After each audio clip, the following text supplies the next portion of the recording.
আমাদেরকে অপবাদ দেয় মাজার পূজারি, আমাদেরকে অপবাদ দেয় বাবা পূজারি, আমাদেরকে অপবাদ দেয় পীর পূজারি। আজকে বাংলার 18 কোটি মানুষ দেখেছে আসল পূজারি কারা, আসল শেখ পূজারি হচ্ছে তারা যাদের ক্ষেত্রে নবীর শানের চাইতো শেখের শান আরো বেশি। কথা বলেন ঠিক কি না?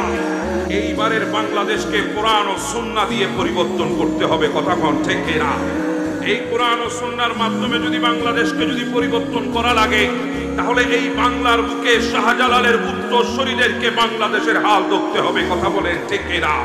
কোন নামদারি মীর জাফরের গোষ্ঠীও যদি এই বাংলার ইসলামী প্রতিষ্ঠার জন্য, রাষ্ট্র প্রতিষ্ঠার ক্ষেত্রে যদি হাল ধরে, তাহলে বুঝবেন বাংলাদেশে ইসলামী রাষ্ট্র তারা চায় যারা ইসলামী রাষ্ট্র প্রতিষ্ঠার নামে আজকে ইসলাম থেকে সরে গিয়ে আল্লাহর ওলির মাজারগুলোকে তারা হামলা করে ভেঙে দিচ্ছে। কথা বলেন ঠিক না?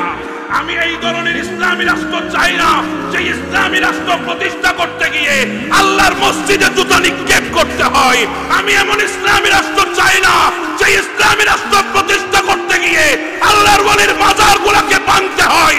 আমি এমন ইসলামী রাষ্ট্র চাই না যে ইসলামী রাষ্ট্র প্রতিষ্ঠা করতে গিয়ে জশ্নে জুলুসে মুরব্বিদের কপাল পেটে রক্তাক্ত করে মানুষ হত্যা করতে হয়। এমন ইসলামী রাষ্ট্র প্রতিষ্ঠা আমরা চাই না। কথা বলেন ঠিক না? আমরা ইসলামী রাষ্ট্র চাই শাহজালালের উত্তরসূরি আল্লামা গাজী শেরে বাংলার সৈনিক। ইসলামী রাষ্ট্র চাই শাহীন শ্রীকুটের সৈনিক। ইসলামী রাষ্ট্র চাই গৌসুল আজম মাইজভান্ডারীর সৈনিকের মাধ্যমে যে ইসলামী রাষ্ট্র প্রতিষ্ঠা হবে, আমরা সেই ইসলামী রাষ্ট্র চাই। কথা বলেন ঠিক না? সেজন্য আমার বাবারা, কথা তো অনেক ছিল বলা, কিন্তু কথা তো আমাকে অল্প করতে হবে। সময় তো সংক্ষেপ, আমাকে অল্পতেই শেষ করতে হবে। আল্লাহ পাক রব্বুল আলামিন আমাদেরকে বড় দয়া করেছেন। কিয়ামত পর্যন্ত যদি সুজুদের মধ্যে হায়াতটা কাটিয়ে দেন, আল্লাহর একটা সেকেন্ডের নিয়ামতের কোনো শুকর আদায় করে আমরা শেষ করতে পারবো না। সবচেয়ে বড় যেই নিয়ামত আল্লাহ আমাদেরকে দান করেছেন, আমাদের মতো নাচিস নাহান্দাকে আল্লাহ আখিরি নবীর উম্মত বানিয়েছেন। কথা কোন ঠিক না? পৃথিবীর বুকে তো এমন সিস্টেম চলছে, আপনি যেখানে যোগ্যতা প্রমাণ করতে যদি না পারেন, আপনি সার্টিফিকেটের কথা ভুলে যান। সার্টিফিকেট আপনার জন্য আসে নাই, আপনাকে যোগ্যতা প্রমাণ করতে হবে। কথা বলেন ঠিক না? বেযোগ্যতার জন্য কোনো সার্টিফিকেট নাই। প্রত্যেকটা ক্ষেত্রে একজন যখন ছাত্র পরীক্ষার হলে ঢুকে, তাকে তার যোগ্যতা প্রমাণ করতে হয় ওই পরীক্ষার হলের খাতার উপরে। কথা বলেন ঠিক না? তখন আপনার যোগ্যতার উপরে ডিপেন্ড করে আপনি কি A+ পাবেন, নাকি A- পাবেন, নাকি A পাবেন। আপনার যোগ্যতা নির্ভর হবে, আপনার সার্টিফিকেট নির্ভর করবে যোগ্যতার উপরে। প্রত্যেকটা ক্ষেত্রে ব্যবসা প্রতিষ্ঠানে গেলেও একই অবস্থা, আপনি চাকরি জীবনে গেলেও একই অবস্থা। ব্যবসা প্রতিষ্ঠানে যদি আপনার যোগ্যতা আপনি ফুটাই তুলতে পারেন, মানুষ আপনাকে সফল ব্যবসায়ী বলে লকব দেবে। আপনি চাকরি জীবনে যদি আপনার যোগ্যতা ফুটাই তুলতে পারেন, আপনি চাকরি জীবনের প্রমোশনের নামে সার্টিফিকেট পেয়ে যাবেন। প্রত্যেকটা ক্ষেত্রে আপনাকে আপনার যোগ্যতা প্রমাণ করতে হবে। কিন্তু আমাদের কোনো যোগ্যতা নাই। নাপাক পানির কতরা ছিলাম, মাত্র নাপাক পানির কতরা। কোনো যোগ্যতাই আমাদের ছিল না। সালবি আবি খাওয়াইত ওয়া উম্মি, বাবার পৃষ্ঠে ছিলাম, মায়ের সিনার ভেতরে ছিলাম। জামাআতু ফি বতনি উম্মি, মায়ের গর্ভে আল্লাহ আমাদেরকে একত্রিত করেছেন। বাবার শুক্রাণু বানিয়ে, মায়ের ডিম্বাণু বানিয়ে আল্লাহ আমাদেরকে একত্রিত করেছেন মায়ের গর্ভের ভেতরে। জামাআতু ফি বতনি উম্মি, মায়ের গর্ভের মধ্যে আমাদেরকে একত্রিত করেছেন। নাপাক পানির কতরা ছিলাম মাত্র, দুনিয়ায় আসলাম। আমরা এখনো পর্যন্ত নাপাক পানিগুলো শরীর থেকে সরাই নাই। আমাদের কানের মধ্যে আযান দেওয়া হয়েছে, আশহাদু আন্না মুহাম্মাদুর রাসূলুল্লাহ বলে দেওয়া হয়েছে। দুনিয়ায় আসলাম, যোগ্যতা প্রমাণ করতে পারি নাই। আমার আল্লাহ বলে যোগ্যতা তোদেরকে প্রমাণ করা লাগবে না। আল্লাহ এখনো নাপাক পানি শরীর থেকে শুকাই নাই বলে যোগ্যতা লাগবে না। আযান যখন কানের কিনারায় হয়ে গেছে, তোরা বুঝে নে তোরা আখিরি নবীর উম্মত।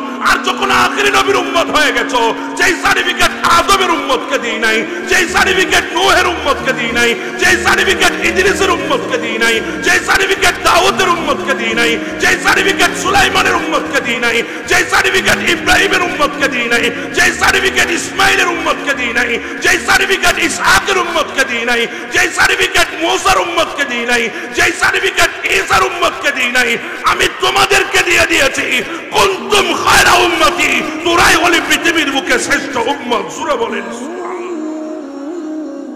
এই সার্টিফিকেট একমাত্র আল্লাহ আমাদেরকে দিয়েছেন।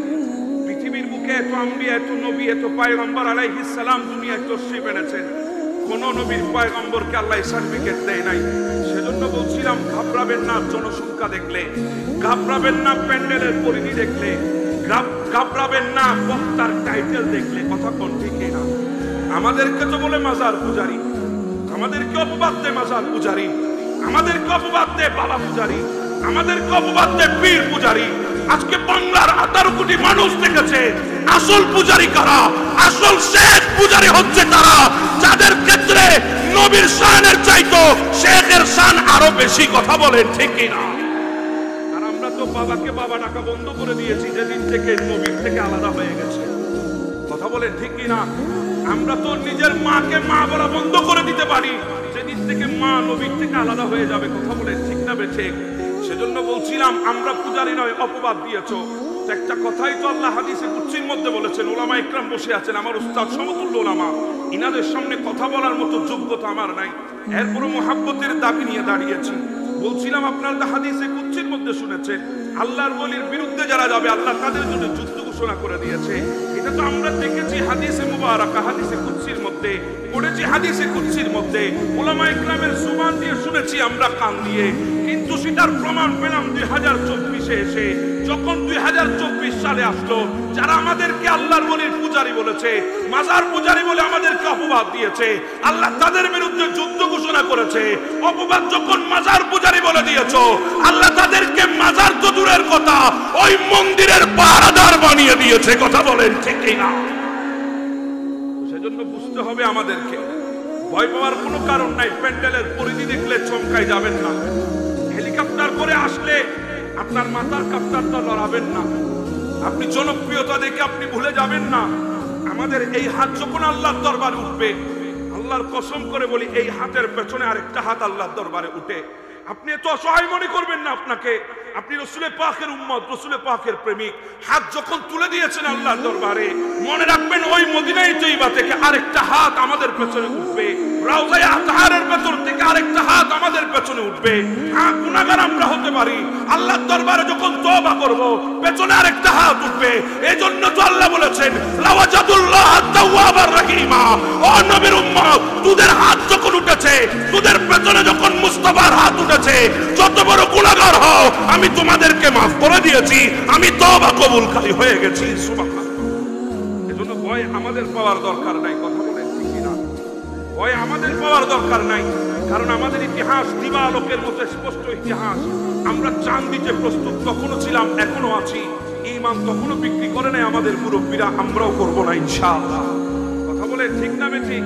জান দিতে তখনও প্রস্তুত মুরব্বীরা ছিল, এখনো আমরা আছি। সময় তো সংক্ষেপ, কিছুক্ষণ পরে গোতাকুতিও চলবে। সেজন্য আমি এখানে শেষ করছি, একটা কথা বলা শেষ করছি, ভয় পাবেন না, কারণ এটা হলো শাহজালালের বাংলাদেশ। যদি প্রয়োজন হয় এই বাংলার জমিনে আবারও সুন্নিয়তকে যদি কায়েম করতে, আবারও যদি প্রয়োজন হয়, তখন আল্লামা গাজী শেরে বাংলা আরেকজন মার খাবে। কথা বলেন ঠিক না বেঠে? যদি প্রয়োজন হয় এই বাংলায় সুন্নিয়ত কায়েম করতে, আরেকজন খাজা বাকিবিল্লাহ জালালী গুম হবে ইনশাআল্লাহ। যদি প্রয়োজন হয় এই বাংলার জমিনে সুন্নিয়তকে কায়েম করতে, আরেকজন আল্লামা ফারুকী প্রস্তুত আছে শাহাদাত বরণ করার জন্য। কথা বলেন ঠিক কিনা? আমরা একজন আল্লামা গাজী শেরে বাংলার সৈনিক হতে রাজি আছি না নাই? আমরা একজন আল্লামা ফারুকীর সৈনিক হতে রাজি আছি না নাই? আল্লাহ আমাদের কিতার উপর ইস্তেকামত রাখেন, আমিন। আসসালামু আলাইকুম ওয়া রাহমাতুল্লাহি ওয়া বারাকাতুহু।